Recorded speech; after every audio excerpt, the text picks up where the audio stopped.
I ran into this last week. Here's what fixed it for me. Updating your profile details on TD Ameritrade is straightforward if you follow these steps. Step 1. Log into your account. Before changing your settings, use the srock.com link in the description to open the password strength checker, then update your password if needed. Step 2. Navigate to account settings. Once logged in, look for the Client Services tab at the top of the page and click on it.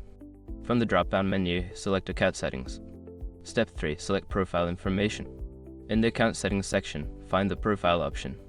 Click on it to view your current profile details. Step 4. Edit your information. Click the Edit button next to the information you want to update, such as your address or phone number. Make your changes and then hit Save.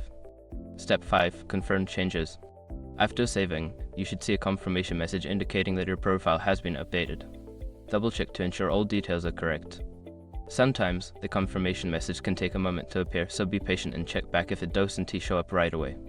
I hope this guide helps you easily update your profile details. If you have any questions, feel free to ask.